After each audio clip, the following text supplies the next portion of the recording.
بسم اللہ الرحمن الرحیم۔ السلام علیکم، آپ دیکھ رہے ہیں الف نیوز اور میں ہوں آپ کے ساتھ ماجد علی۔ شامل کرتے ہیں پاکستان اور دنیا بھر سے breaking news headlines. Venezuela میں امریکی حملے کی تیاریاں مکمل، جنگ کا خطرہ بڑھ گیا۔ وینزویلا کی فضائی حدود میں کوئی بین الاقوامی پرواز نہیں چل رہی۔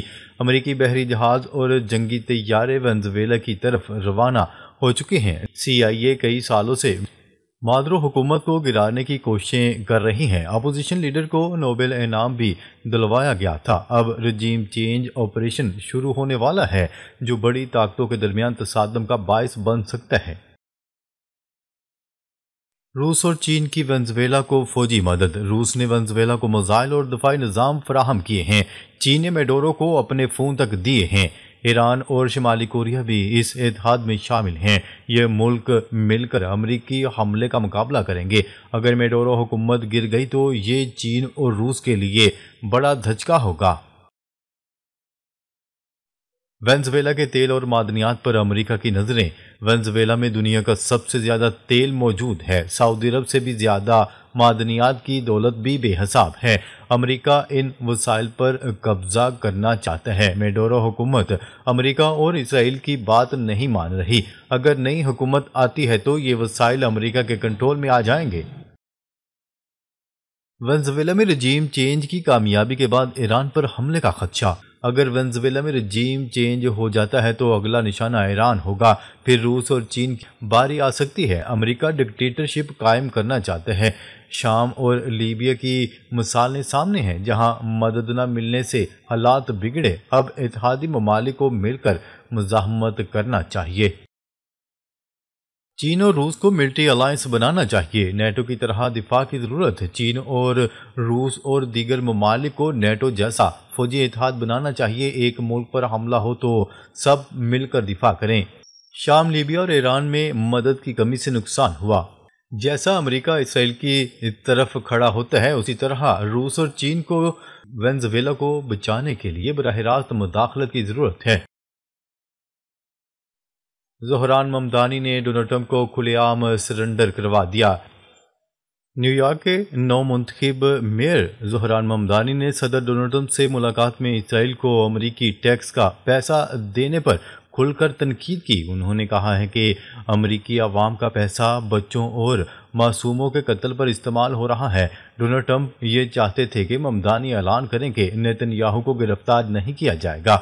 ممدانی نے صاف انکار کر دیا۔ ملاقات کے بعد ڈونلڈ ٹرمپ کا کہنا تھا کہ میرے خیالات بدل گئے ہیں، یہ اچھا بندہ نکلا۔ محض 35 سالہ نوجوان نے 80 سالہ ڈونلڈ ٹرمپ کو اپنی بات ماننے پر مجبور کر دیا۔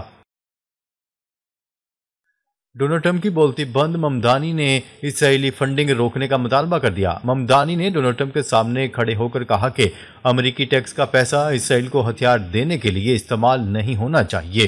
انہوں نے کہا ہے کہ ڈونلڈ ٹرمپ کے اپنے ووٹر بھی اب اسرائیل کو پیسہ دینے کے خلاف ہیں۔ یہ بات میڈیا اور دنیا کے سامنے کھلے عام کہی گئی۔ ڈونلڈ ٹرمپ خاموش رہے اور کوئی جواب نہ دے سکے۔ یہ امریکی تاریخ کا پہلا موقع تھا جب کوئی میئر صدر کے سامنے اتنی بے باک بات کر گیا۔ نیو یارک میئر نے نیتن یاہو کی گرفتاری نہ چھوڑنے کا اعلان دہرا دیا۔ ڈونلڈ ٹرمپ نے ممدانی سے کہا تھا کہ نیتن یاہو کے دورے پر گرفتاری کی دھمکی واپس لو۔ ممدانی نے صاف کہہ دیا کہ یہ میرا اصول ہے، میں پیچھے نہیں ہٹوں گا۔ انہوں نے کہا ہے کہ نسل کشی کرنے والوں کو پناہ نہیں دی جا سکتی۔ یہ بات ڈونلڈ ٹرمپ کے دفتر میں کیمروں کے سامنے ہوئی۔ امریکہ میں پہلی بار کوئی بڑا عہدیدار 80 سالہ صدر کے سامنے اسرائیلی وزیر اعظم کے خلاف اتنا کھل کر بولا ہے۔ پاکستان کی سرحدی بندش سے طالبان کی معیشت کو بڑا دھچکا۔ پاکستان نے افغان سرحد پر سخت پابندیاں لگا کر غیر قانونی تجارت کا خاتمہ شروع کر دیا۔ اس فیصلے سے طالبان حکومت کو چند ہفتوں میں کروڑوں ڈالر کا براہ راست نقصان اٹھانا پڑ رہا ہے۔ ہزاروں ٹرک پھنسنے سے افغان پھل اور سبزیاں ضائع ہو گئیں۔ معاشی دباؤ بڑھنے سے افغانستان میں مہنگائی تیزی سے اوپر جا رہی ہے۔ یہ اقدام طالبان حکومت کے لیے ایک بڑا معاشی امتحان بن چکا ہے۔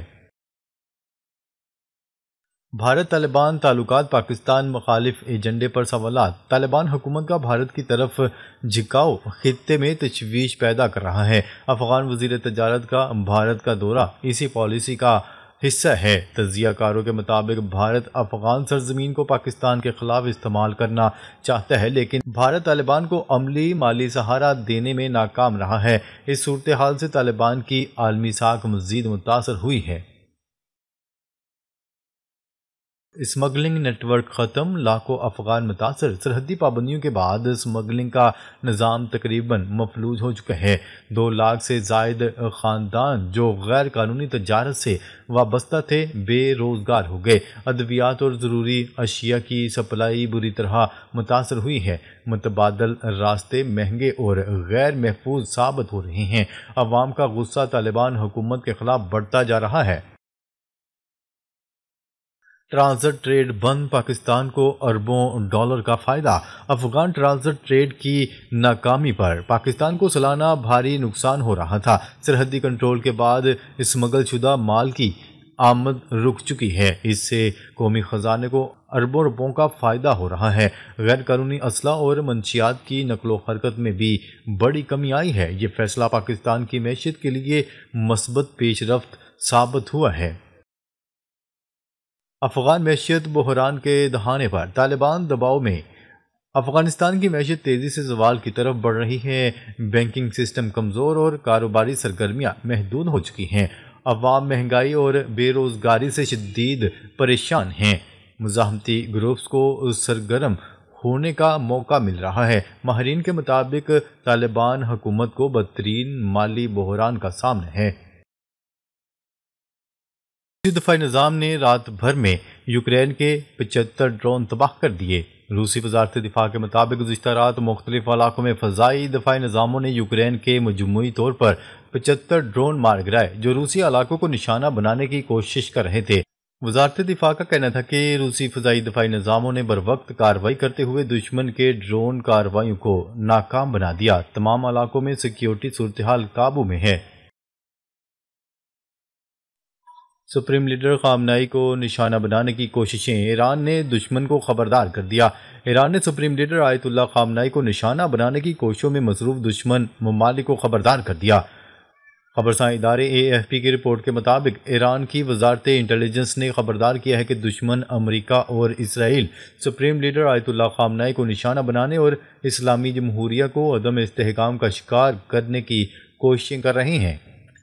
ایرانی سرکاری خبرساں ادارے کی رپورٹ کے مطابق انٹیلیجنس کے وزیر اسماعیل خطیب نے خبردار کیا ہے کہ دشمن سپریم لیڈر آیت اللہ خامنہئی کو کبھی قاتلانہ حملوں کے ذریعے اور کبھی جارحانہ کارروائیوں کے ساتھ نشانہ بنانے کی کوششیں کرتا ہے۔ نیتن یاہو کا حماس اور حزب اللہ پر حملے جاری رکھنے کا اعلان۔ اسرائیلی وزیر اعظم نیتن یاہو نے فلسطینی مزاحمتی تنظیم حماس اور لبنانی تنظیم حزب اللہ پر حملے جاری رکھنے کا اعلان کر دیا۔ خبرساں ایجنسی AFP کی رپورٹ کے مطابق نیتن یاہو نے اعلان کیا ہے کہ اسرائیل لبنان میں حزب اللہ اور غزہ میں حماس کو دوبارہ منظم ہونے سے روکنے کے لیے ہر ضروری اقدامات کرے گا۔ حماس کا وفد غزہ جنگ کے ثالثوں سے ملاقات کے لیے قاہرہ میں موجود۔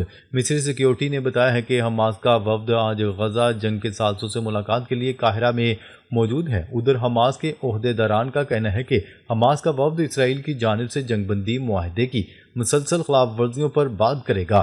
قاہرہ سے غیر ملکی خبرساں ایجنسی کی رپورٹ کے مطابق اسرائیل اور حماس نے ایک دوسرے پر جنگ بندی کی خلاف ورزیوں کے الزامات لگائے ہیں۔ G20 اجلاس، فلسطین، سوڈان، یوکرین اور کانگو کے تنازعات کے منصفانہ حل کا مطالبہ۔ G20 کے سربراہی اجلاس کے مشترکہ اعلامیے میں فلسطین، سوڈان، یوکرین اور کانگو کے تنازعات کے منصفانہ حل کا مطالبہ کیا گیا۔ جنوبی افریقہ کے شہر جوہانسبرگ میں دنیا کی 20 بڑی معیشتوں کی تنظیم G20 کا 2 روزہ سربراہی اجلاس شروع ہو گیا۔ پہلے روز کے بعد مشترکہ اعلامیے میں فلسطین، سوڈان، یوکرین اور کانگو تنازعات کے منصفانہ حل کا مطالبہ کیا گیا ہے۔ تیجس طیارہ حادثے نے بھارت کی برآمدات کی امیدوں پر پانی پھیر دیا۔ دبئی میں جاری ایئر شو کے دوران بھارت کا جنگی طیارہ تیجس گر کر تباہ ہو گیا اور پائلٹ ہلاک ہو گیا۔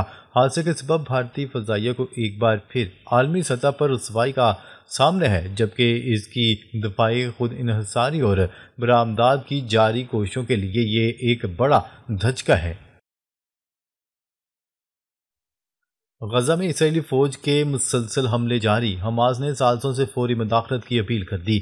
غزہ میں اسرائیلی فوج کے بڑھتے ہوئے حملوں پر حماس نے ثالثوں سے فوری مداخلت کی اپیل کر دی۔ حماس کے اعلیٰ عہدیداران نے عرب میڈیا سے گفتگو کرتے ہوئے بتایا کہ غزہ میں اسرائیلی فوج کے حملوں پر اپنے غصے سے ثالثوں کو آگاہ کر دیا ہے۔ حماس عہدیداران کا کہنا تھا کہ قابض اسرائیل جنگ بندی معاہدے کو ختم کرنے کا ارادہ رکھتا ہے۔ ٹیرف اور سرمایہ کاری سے دوسرے ممالک سے کھربوں ڈالر لے رہے ہیں ڈونلڈ ٹرمپ۔ امریکی صدر ڈونلڈ ٹرمپ نے کہا ہے کہ ہم ٹیرف اور سرمایہ کاری کے ذریعے غیر ملکی زمینوں سے کھربوں ڈالر لے رہے ہیں۔ Social media site Truth Social پر بیان میں ڈونلڈ ٹرمپ کا کہنا تھا کہ ٹیرف کی وجہ سے یہ امریکہ کی تاریخ کا سب سے زیادہ دولت مند، طاقتور اور معزز دور ہے۔ ناظرین، اب تک کے لیے اتنا ہی۔ مزید خبریں لے کر بہت جلد آپ کی خدمت میں حاضر ہوں گے۔ تب تک کے لیے اپنا خیال رکھیے گا۔ اللہ نگہبان۔